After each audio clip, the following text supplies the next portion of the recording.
Hi guys, how's it going? Now, if yesterday's video made you a bit dizzy, this video is going to make you angry and possibly physically sick.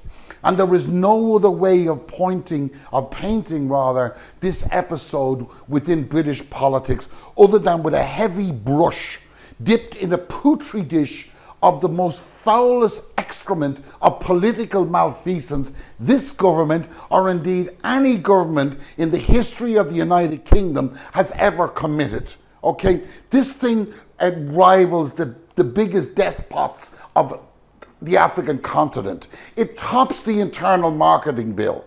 It is, in my opinion, even an attempt to usurp the democratic duty of Parliament.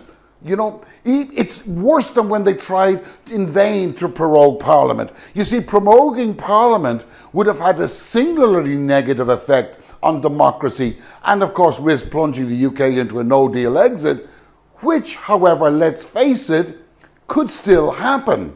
But what Johnson and his Oompa Loompa Frost, supported by the cabinet, are attempting to do now is open the floodgates to rewarding MPs who willingly and deliberately take bribes, not even for the benefits of their own constituents, but purely for their own self-reward and gratification. It takes the term of conservative cronyism to a level never witnessed or never dreamt of before. So let's go.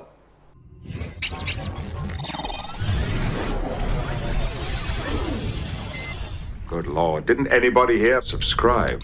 Now, before we go, especially this video, guys, get it out there to the marginal constituencies. So if you could like, if you could subscribe, if you could share, I'd appreciate it.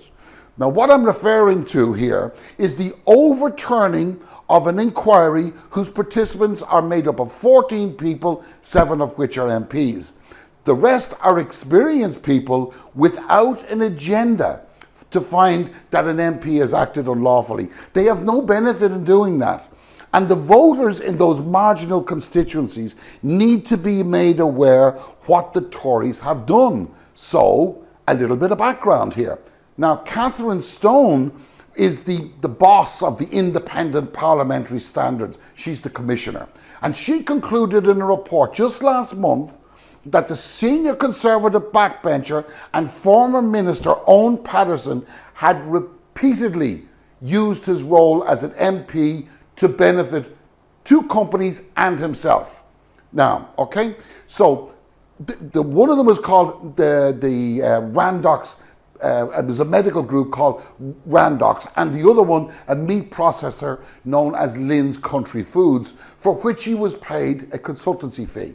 Now, Randox were involved in that crony-ridden, ridiculous financial disaster that was and still is the test and trace scheme that failed in such spectacular fashion and proved to be a complete waste of taxpayers' money. Okay, now just a little on Catherine, who holds a master's degree. She was appointed as Commissioner for the Victims and Survivors in Northern Ireland in 2012.